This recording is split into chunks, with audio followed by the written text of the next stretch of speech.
बिहार के अलग अलग हिस्सों में तमिलनाडु से लोग भाग भाग के आए। अब क्या ये जो लोग भाग के आए हैं उनमें से कोई दैनिक भास्कर की रिपोर्ट देख के भागे, कोई दैनिक जागरण की रिपोर्ट देख के भागे, या कोई ऑफ इंडिया की रिपोर्ट देख के भागे? नहीं, ये रिपोर्ट बाद में आई है। जब वो भाग के आए हैं और उन्होंने अपनी कहानी बताई तो इन लोगों ने प्रकाशित की।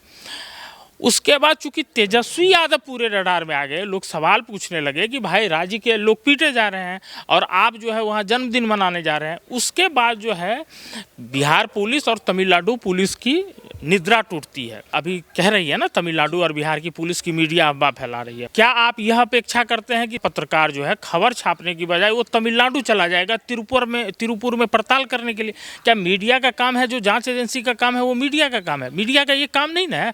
मीडिया का काम है बातें प्रकाश में लाना। उसने भी जो घर लौटे मजदूर हैं, उसने जो कहा उसने वो बात रख दी कि ये करते हैं। पुलिस का काम है कि वो उन दावों की पड़ताल करना। दोस्त तो उसका है कि उसने तत्काल क्यों नहीं खंडन किया। आप किस बात का इंतजार कर रहे थे कि जब तेजस्वी यादव से सवाल किया जाएगा, जब MK स्टालिन का जन्मदिन विवादों में आ जाएगा तब हम करेंगे? आप उस दिन का इंतजार कर रहे थे। ये एक तरह से मीडिया को सेंसर करने का तरीका। मैं पूछता हूँ, इस देश में आपको याद होगा कि जय श्री राम नहीं बोलने पे मुझे मारा, मुझे पीटा, मेरे साथ ये किया है। कितने मामले आए मीडिया में और सारे फेक निकले।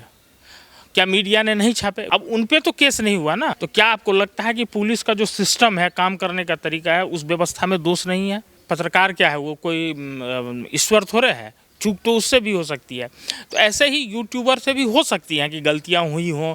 विरोध क्यों हो रहा है? कोई इसलिए थोड़े विरोध कर रहा है कि आपने क्यों केस कर दिया। ये जो आप तरीका ला रहे हैं ना, FIR करके मीडिया को सेंसर करने का, ये तरीका गलत है। तो मोदी विरोध और इधर राष्ट्रवादी लोगों को टारगेट करने में ये सब कर सकते हैं। पप्पू यादव तो BJP के नहीं है ना। उन्होंने कहा है ना न्यायिक जांच करवा लीजिए, तो करवा लीजिए ना। एक जुडिशियल जो है सो इंक्वायरी करवा लीजिए, क्या दिक्कत है? आज जो आप यूपी की स्थिति देख रहे हैं, तो ये सौभाग्य है कि योगी आदित्यनाथ है। बिहार के साथ दुर्भाग्य ये है कि 2005 से 10 वाले नीतीश की सोच बदल गई और उसके बाद बिहार के पास कोई ऐसा दूसरा उस तरह की सोच वाला नेता नहीं पैदा हुआ। नमस्कार, मैं हूं ऋषभ अवस्थी और आप देख रहे हैं O News हिंदी। बिहार जो है पिछले कई दिनों से चर्चा का विषय बना हुआ है और बिहार को लेकर के चाहे लालू यादव का मामला हो या फिर बिहार के पत्रकारों पर उठते हुए सवाल हो, तमाम मुद्दों पर बात करने के लिए हमारे साथ अजीत झा जी जुड़े हुए हैं, जो कि ऑफ इंडिया के डिप्टी एडिटर हैं। और इनसे बात करेंगे और आपको दिखाएंगे कि पूरे मुद्दे पर इनकी क्या राय है। सर, O News हिंदी के चैनल पर बहुत बहुत स्वागत। धन्यवाद।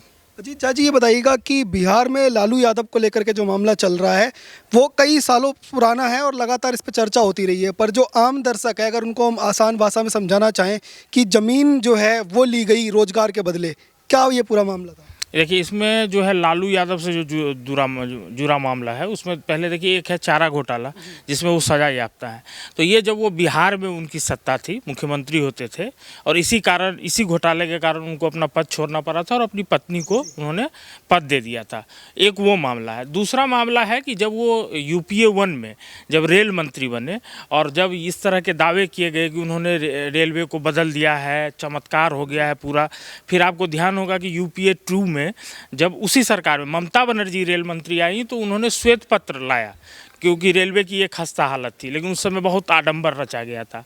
तो ये उसी से जुड़ा हुआ मामला है कि रेल मंत्री रहते हुए उन्होंने जो है सो कुछ नियुक्तियां की, जिसमें में कई तरह के कानूनों की अवहेलना हुई और जिन लोगों की नियुक्तियां हुई उनसे जो है ज़मीन ली गई। वो ज़मीन जो है वो औने पौने दामों पर ली गई और इनके से जो जुड़े लोग हैं, इनके परिवार के लोग हैं, उनके नाम पे ये ज़मीन जो है सो लिखवाया गया। तो जब ये मामला आया तो उसकी जांच शुरू हुई। तो इस मामले में जो है उनके बेटे जो हैं और उनके परिवार के लोग हैं, वो लोग भी इस मामले में शिकंजे में हैं।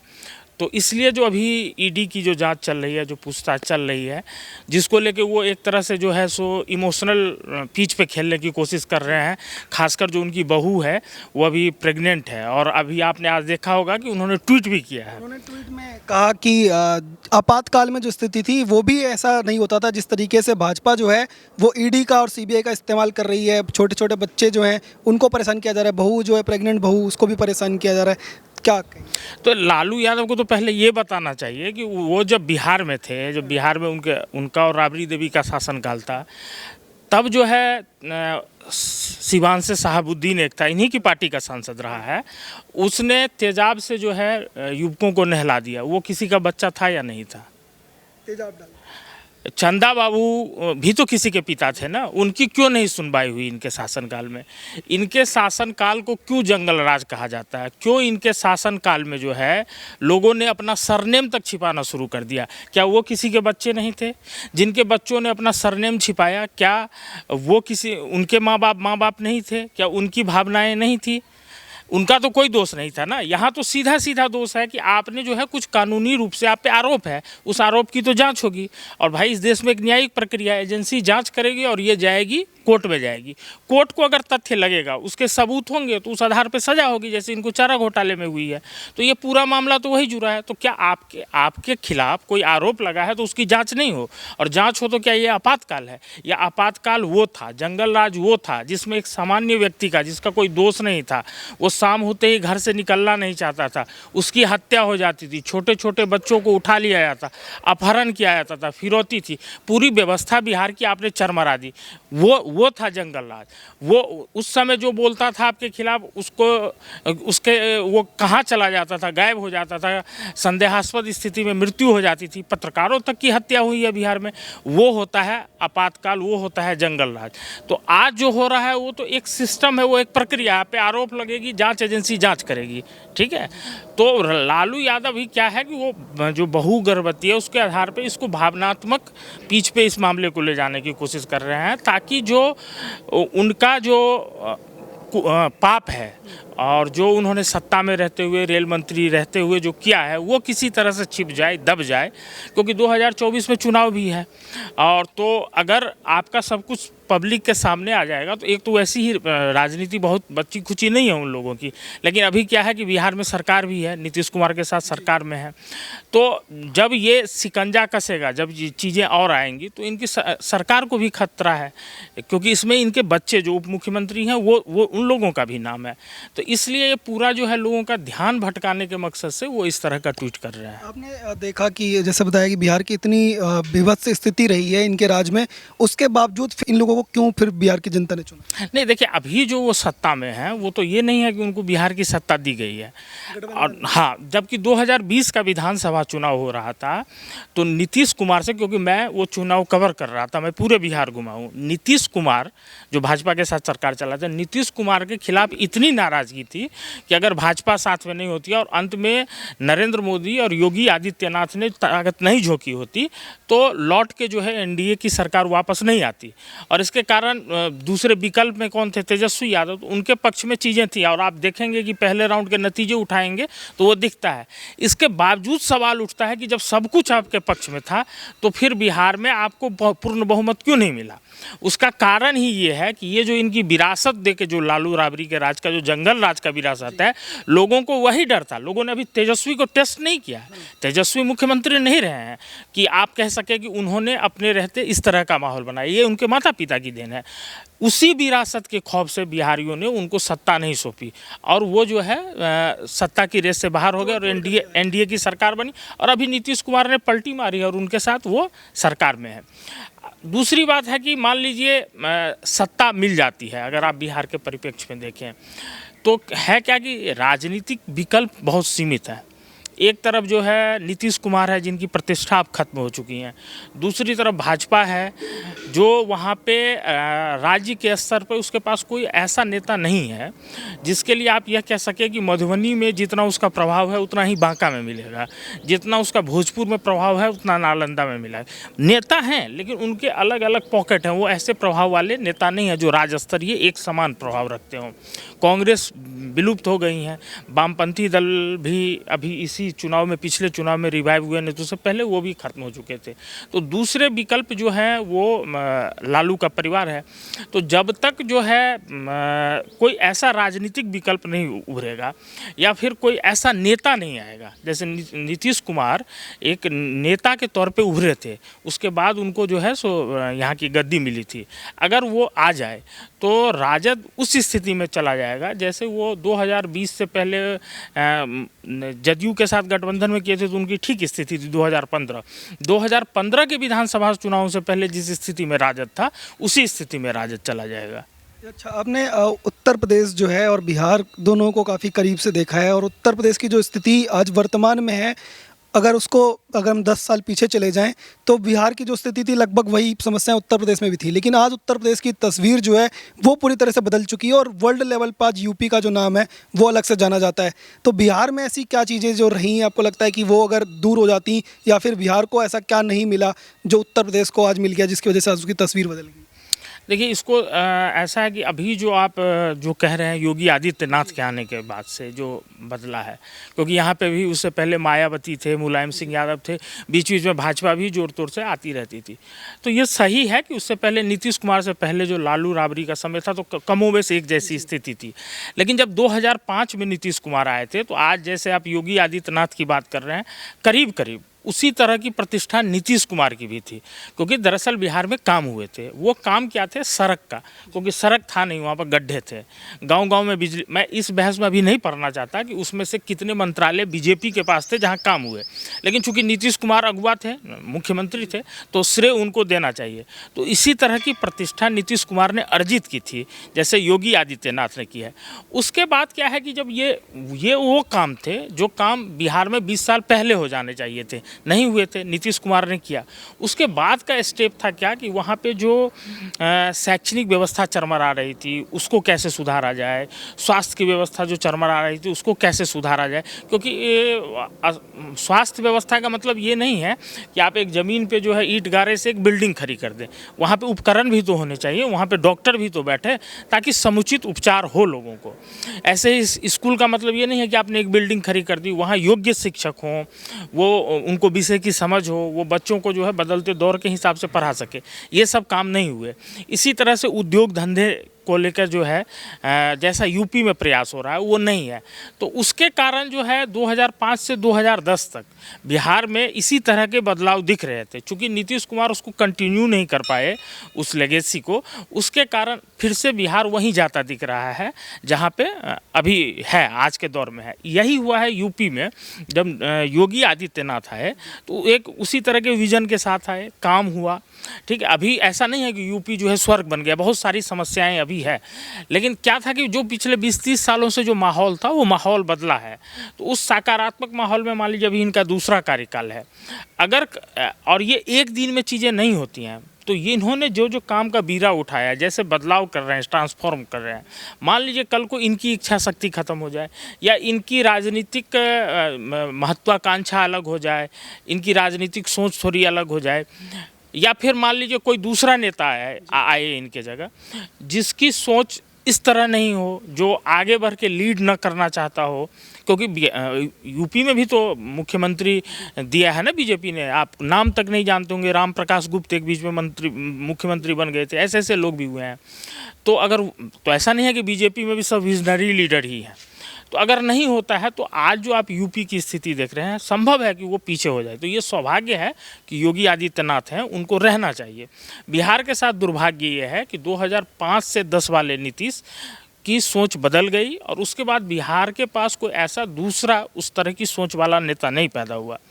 इसलिए मैं ये एक बात और कहना चाहूँगा कि बिहार को लेकर अक्सर ये बात की जाती है कि यहाँ जाति की बहुत राजनीति है, इसलिए ये स्थिति है।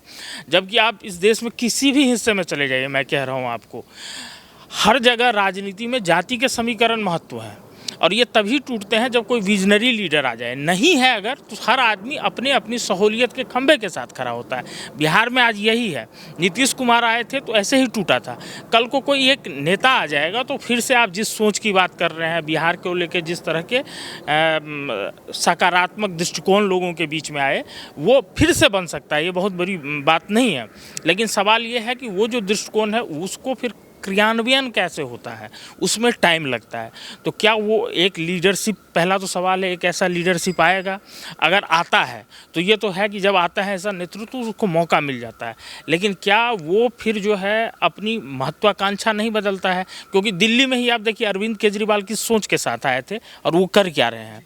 तो वो सत्ता में आने के बाद वही चीज़ें कर रहा है, फिर उसको इतना पर्याप्त समय मिलता है कि वो उन चीज़ों को ज़मीन पर उतार के अच्छे तरीके से क्रियान्वित कर सके।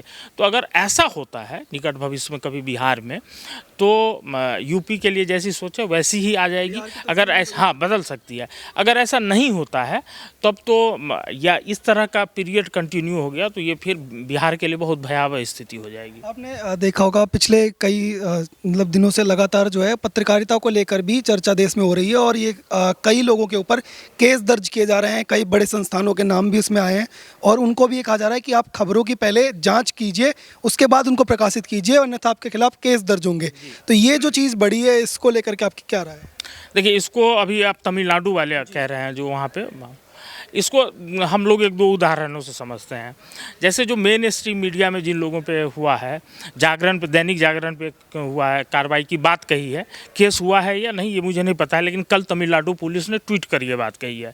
भास्कर पे केस, दैनिक भास्कर पे हुआ है, एक जिस संस्थान में मैं काम करता हूँ ऑफ इंडिया, उस पर भी केस हुआ। अब इसको सर आप समझिए, दैनिक जागरण पर एक ऐसे शंभू मुखिया के मामले में केस हुआ है। दैनिक जागरण के आप वो रिपोर्ट पढ़ेंगे तो एक मतलब मैं आपसे पूछता हूँ मीडिया का काम क्या है? मीडिया का काम है कि कोई पीड़ित व्यक्ति है या समूह है, वो उसकी जो बात है उसको प्रकाश में ला देना, और पुलिस का काम क्या, उस तथ्यों की पड़ताल करना। अब पड़ताल में अगर गलत लगती है तो वो भी आप बताइए कि ये गलत है, तो जो जिसने झूठे दावे किए हैं उस पर कानूनी कार्रवाई कीजिए, या अगर उसके दावे सही हैं तो जो दोषी है उस पर कार्रवाई करिए। फिर ये न्यायालय में जाएगा, न्यायालय उस पर फैसला सुनाएगा। लेकिन इस मामले में क्या हुआ कि दैनिक जागरण एकदम जो शंभू मुखिया है उसका एक भाई उसके साथ रहता था, वो 10 दिन पहले शंभू मुखिया के एक बेटे के साथ गांव लौटा था। तो शंभू मुखिया के भाई ने दैनिक जागरण के रिपोर्टर को बताया कि हमारा जो है भाई वहाँ रहता था और उसने वहीं की एक लड़की से शादी की थी। 5 मार्च को उसकी हत्या कर दी गई धारदार हथियारों से, और उसने बताया कि ये फ़ोन पे जानकारी शंभू मुखिया की पत्नी ने दी है। उसने यह भी बताया कि तमिलनाडु पुलिस ने जो हेल्पलाइन नंबर जारी किया है उस पर भी उसने संपर्क किया, वो बोले जाँच की जा रही है। ठीक है, तो दैनिक जागरण के रिपोर्टर के पास ये सूचना आई, तो दैनिक जागरण का रिपोर्टर क्या कर सकता है? मधुबनी के जयनगर का रिपोर्टर वो जो लोकल एडमिनिस्ट्रेशन है उससे पूछेगा ना कि एक ऐसा मामला आया है, तो आप वो पूरी खबर पढ़ लीजिए। उसमें ऐसे ही उसके भाई ने जो कहा है वो छपा है, और वहाँ के जितने स्थानीय पदाधिकारी हैं उनका नाम दे के बाकायदा दैनिक जागरण ने छापा है। उन्होंने कहा कि हमें जानकारी नहीं है, जो भी उन्होंने कहा। अब ये खबर संज्ञान में आई, और किस माहौल में है, जब अभी कह रही है ना तमिलनाडु और बिहार की पुलिस की मीडिया अफवाह फैला रही है। 9 तारीख की रात में दैनिक जागरण ने ऑनलाइन वो खबर देर रात प्रकाशित की है। ठीक है, उस खबर के प्रकाशित होने के कुछ मिनट के बाद ही मैंने ट्विटर पे तमिलनाडु पुलिस और बिहार पुलिस दोनों को टैग करके ये पूछा है कि क्या यह फेक है। अगले दिन दैनिक जागरण के अखबार में ये खबर प्रकाशित होती है, फिर ये हिंदुस्तान की वेबसाइट पे उसी तरह की सूचना के साथ खबर आती है। तो अगर सब कुछ सही था और 5 मार्च को एक व्यक्ति की स्वाभाविक मृत्यु नहीं होती है, तमिलनाडु पुलिस ने भी कहा कि उसने सुसाइड किया है, तो क्या पुलिस को खंडन करने में तमिलनाडु पुलिस को करीब 18 घंटे लगे और मधुबनी पुलिस को लगे 9 घंटे? तो क्या आपको लगता है कि पुलिस का जो सिस्टम है, काम करने का तरीका है, उस व्यवस्था में दोष नहीं है? तो ये दोष तो उसका है कि उसने तत्काल क्यों नहीं खंडन किया। और क्या आप यह अपेक्षा करते हैं कि दैनिक जागरण का पत्रकार जो है खबर छापने की बजाय वो तमिलनाडु चला जाएगा तिरुपुर में पड़ताल करने के लिए? क्या मीडिया का काम है, जो जांच एजेंसी का काम है वो मीडिया का काम है? मीडिया का ये काम नहीं ना है। मीडिया का काम है बातें प्रकाश में लाना। यही काम दैनिक भास्कर ने भी किया था। उसने भी जो घर लौटे मजदूर हैं, उसने जो कहा उसने वो बात रख दी कि ये करते हैं। पुलिस का काम है कि वो उन दावों की पड़ताल करना। अब इस पूरे मामले में अपनी कैसे ये लोग कमी छिपा रहे हैं, आप देखिए। मीडिया ने तो बहुत बाद में इस पूरे मामले में आई। पहले सोशल मीडिया में कुछ वीडियो वायरल हुए, जिसको तमिलनाडु पुलिस ने भी बाद में कहा कि इसमें 2 वीडियो फेक थे, कि गलत संदर्भों के साथ वो वीडियो वायरल किए गए। तो जो तमिलनाडु पुलिस सोशल मीडिया पर अवेलेबल है, उसने तत्काल इसको जो है सो खंडन कर देना चाहिए था कि भाई ये फेक वीडियो फेक दावे के साथ किया जाता है। उसने टाइम लिया, पर्याप्त टाइम लिया। इस बीच में बिहार में ऐसा नहीं है कि भाजपा के ही नेताओं ने, दूसरे दलों के नेताओं, पप्पू यादव वगैरह ने ट्वीट किए हैं। राजद से जुड़े लोगों ने भी ट्वीट और फेसबुक पोस्ट किए हैं, बाद में डिलीट किए हैं। उनके भी स्क्रीनशॉट आपको मिल जाएंगे। ऐसा नहीं है कि सिर्फ यही लोग किए हैं। ये जब तेजस्वी यादव 1 मार्च को चले गए वहाँ पे स्टालिन का जन्मदिन मनाने, और इस बीच में क्या हुआ कि बिहार के अलग अलग हिस्सों में तमिलनाडु से लोग भाग भाग के आए। अब क्या ये जो लोग भाग के आए हैं उनमें से कोई दैनिक भास्कर की रिपोर्ट देख के भागे, कोई दैनिक जागरण की रिपोर्ट देख के भागे, या कोई ऑफ इंडिया की रिपोर्ट देख के भागे? नहीं, ये रिपोर्ट बाद में आई है। जब वो भाग के आए हैं और उन्होंने अपनी कहानी बताई तो इन लोगों ने प्रकाशित की। उसके बाद चूंकि तेजस्वी यादव पूरे रडार में आ गए, लोग सवाल पूछने लगे कि भाई राज्य के लोग पीटे जा रहे हैं और आप जो है वहाँ जन्मदिन मनाने जा रहे हैं। उसके बाद जो है बिहार पुलिस और तमिलनाडु पुलिस की निद्रा टूटती है, और उसके बाद जो है पहले वो वीडियो फेक बताए जाते हैं, फिर ये सिलसिलेवार ढंग से फिर एक एक मीडिया संस्थान को हर चीज़ को खारिज करके टारगेट किया जाने लगता है। ये एक बहुत ख़राब चलन है।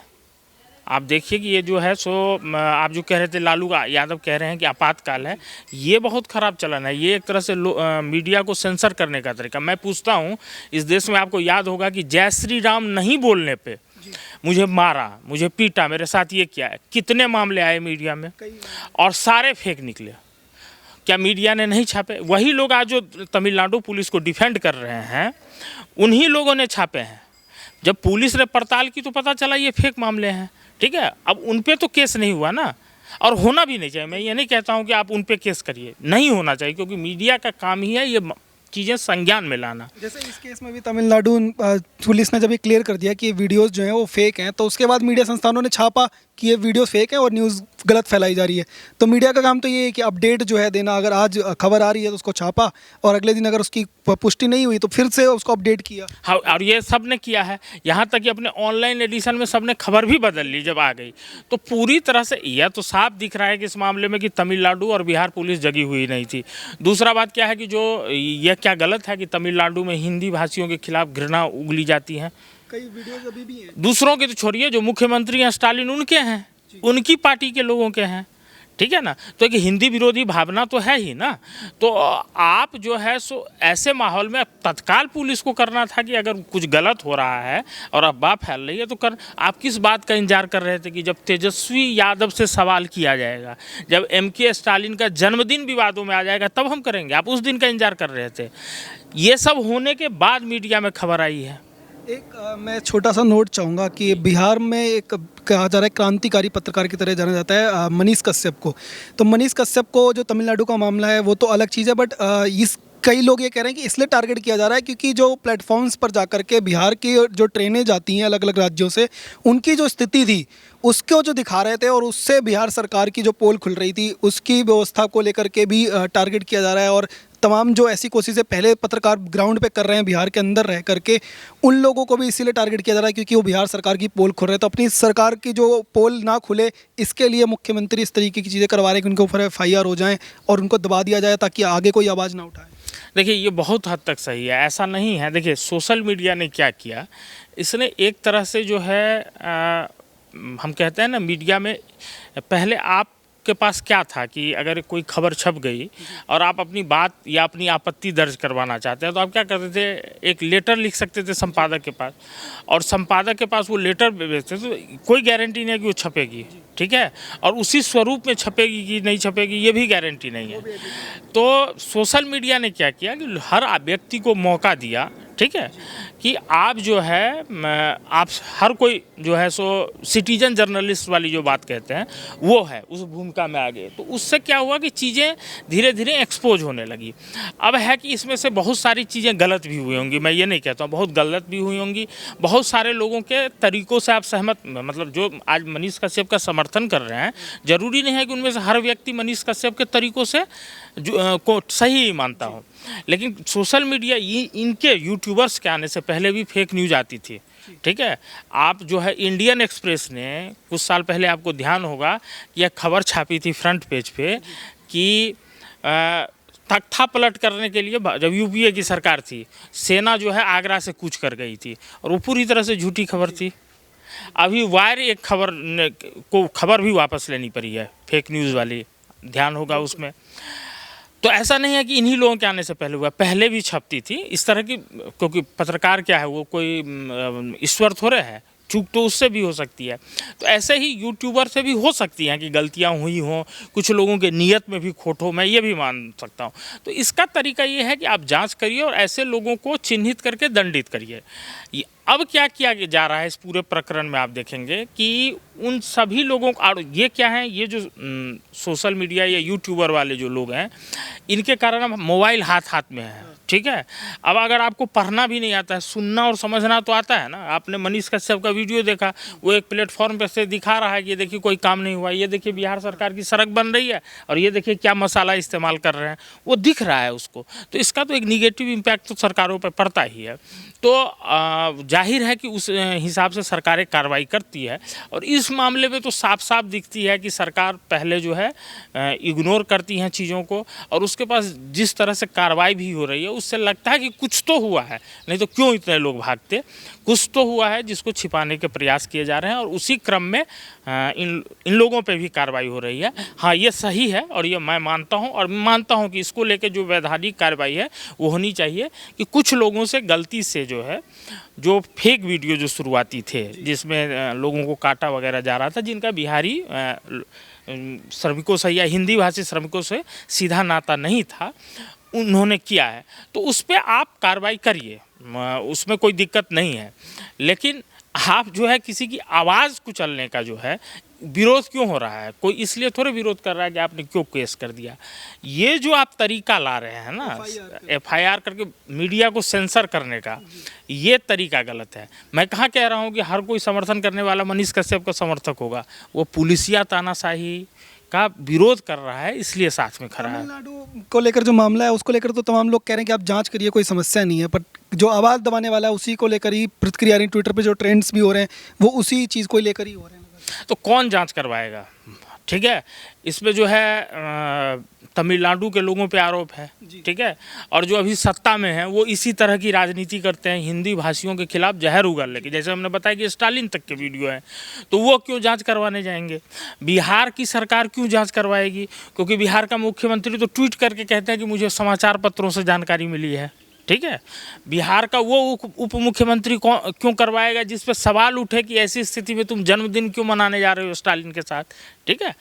तो और बाद में तो इन्होंने जो भेजा भी एक दल, वो भी तो लगता है कि एक सरकारी दल खाना पूर्ति के लिए नाम, भाजपा के लोगों तो ने नहीं, ये इन्होंने तो कहा है ना भाई, पप्पू यादव तो बीजेपी के नहीं है ना, उन्होंने तो कहा है ना न्यायिक जांच करवा लीजिए, तो करवा लीजिए ना, एक जुडिशियल जो है सो इंक्वायरी करवा लीजिए, क्या दिक्कत है। एक मैं लास्ट आपसे सवाल चाहता हूँ कि 2024 का चुनाव आने वाला है, तमाम आपने विपक्ष को देखा होगा, वो कहते हैं कि हम एकजुट होकर के इस बार आएंगे और मोदी सरकार को उखाड़ फेंकेंगे, और ट्विटर ट्रेंड्स भी जो हैं वो लगातार इसको लेकर के होते हैं, और कई जो है विदेश से भी इस तरीके की चीज़ें चलाई जा रही हैं जिसमें सरकार को टारगेट किया जा सके। तो क्या आपको लगता है ये जो टूल किट गैंग है और जो ये विपक्षी कोशिश है कि एकजुट आकर के उखाड़ फेंकने वाला संभव होता है, आपको दिखाई दे रहा है? देखिए, ये एक बात तो आप मानिए कि 2024 के आम चुनावों के पहले आपको इस तरह की बहुत सारी चीज़ें दिखेंगी, जो जहाँ पे विपक्ष शासित राज्य हैं वहाँ पे आपको दिखेगा कि जो केंद्रीय एजेंसी हैं, जो आपने 2019 से पहले भी देखा होगा, उनको विरोध करना, या जो लोग जिन लोगों का झुकाव उधर नहीं दिखेगा उनको टारगेट करना, इस तरह की तमाम चीज़ें होंगी। और जैसे 2019 से पहले भी आपने देखा था कि एक तरह का माहौल बनाने की कोशिश की गई थी, ज़मीन पे वो माहौल कहीं नहीं था कि मोदी के खिलाफ, लेकिन एक माहौल बनाने की कोशिश की गई थी, वो 2024 से भी पहले होगा। लेकिन आप अगर पूछते हैं कि पूरा विपक्ष एकजुट होकर लड़ेगा, तो ऐसा मुझे नहीं दिखता है। क्यों नहीं दिखता है, अभी ममता बनर्जी ने तो कह दिया कि हम जो है सो अकेले चुनाव लड़ेंगे, ठीक है। नीतीश कुमार इस उम्मीद के साथ आए थे, वो अभी तक जो है सफल नहीं हो पाए हैं। KCR के साथ वो चाहे गठबंधन, वो भी नहीं हो पाया कि इनको प्रोजेक्ट कर दे, वो नहीं हो पाया। KCR अलग प्रयास कर रहे थे। अब KCR का आपने अभी देखा होगा कि उनकी बेटी जो है, वो जो दिल्ली का शराब घोटाले है, वो तार वहाँ तक जा रहे हैं, तो अब उनकी बेटी को भी बुलाया गया है पूछताछ के लिए। हाँ, तो अब KCR की तरफ से जो एक लेटर, जो उसके समर्थन में जो अभी लेटर गया, तो उसमें कांग्रेस के नेता का नाम नहीं है, तो KCR ने बहुत समय के बाद जो है कांग्रेस से बात की है। तो मोदी विरोध और इधर राष्ट्रवादी लोगों को टारगेट करने में ये सब कर सकते हैं, जिससे आपको लगेगा कि ये साझा है। पर चुनाव की जो ज़मीन है वहाँ पे एक साझा होके ये लोग जाएं, और ये मुझे नहीं दिखता है कि ये गठबंधन बना के सारे विपक्षी दल, जैसे मान लीजिए अभी कांग्रेस बहुत बड़ी ताकत नहीं है, उससे बड़ी ताकत ममता बनर्जी है, उससे ज़्यादा राहुल गांधी से प्रभावशाली इतनी बुरी स्थिति में भी नीतीश कुमार है, जबकि उनका कोई प्रभाव नहीं बचा है, या दक्षिण में केसीआर हैं। तो इस तरह के जो क्षेत्रीय छत्रप हैं वो मुझे नहीं लगता है कि इनके साथ जाएंगे, और यह भी नहीं दिखता है कि कांग्रेस इनका नेतृत्व स्वीकार करेगी। तो चुनावी पिच पे ये लोग अलग अलग जाएंगे। और दूसरा क्या है कि अगर ये साथ भी आ जाएं तो मोदी के साथ जो है ना, अब ये बीजेपी बनाम विपक्ष की लड़ाई नहीं है। 2024 का जो चुनाव है या 2019 का चुनाव है या जो 2014 का मोदी बनाम अन्य का चुनाव है, ठीक है। अगर बीजेपी का भी कोई नेता खड़ा होगा तो उसको भी जो है सो वो आप मोदी को चुनौती देने की स्थिति में नहीं है। मोदी जो का कद बहुत बड़ा है, तो जब तक इनके पास उस तरह का कोई नेता न हो जो उस कद के सामने टिकता दिखता हो, या फिर मोदी अपनी ढलान पे ना आ जाए कि आप तो यहीं खड़े हैं, वो मोदी ही नीचे गिर के आ गए, तो कुछ स्थिति बनती है। लेकिन ऑप्शन क्रिएट किया तो है, जो भारत जोड़ो यात्रा से एक मूवमेंट खड़ा हुआ है पूरे देश के अंदर, कह रहे हैं कि इस बार जो टी शर्ट पहन के जो राहुल गांधी आए थे, तो इस बार तो मतलब विपक्ष के पास ऑप्शन है, कह रहे हैं। भारत जोड़ो यात्रा से कोई लाभ हुआ है, ये सिर्फ कांग्रेस कहती है। बाकी जमीन पे आप जाके किसी से भी पूछ लीजिए, गाँव घर देहात में, वो जो राहुल गांधी की एक पप्पू वाली छवि थी अभी भी बनी हुई है, किसी को कोई फर्क उससे नहीं पड़ता है, ठीक है। अभी नहीं बदली है भारत जोड़ो यात्रा से। अब बुद्धिजीवी के स्तर पे ही देख लीजिए, इंडियन एक्सप्रेस पे नीरजा चौधरी की एक लेख छपा है। अब नीरजा चौधरी तो कोई मोदी समर्थक है नहीं, कांग्रेस समर्थक पत्रकार वो मानी जाती हैं।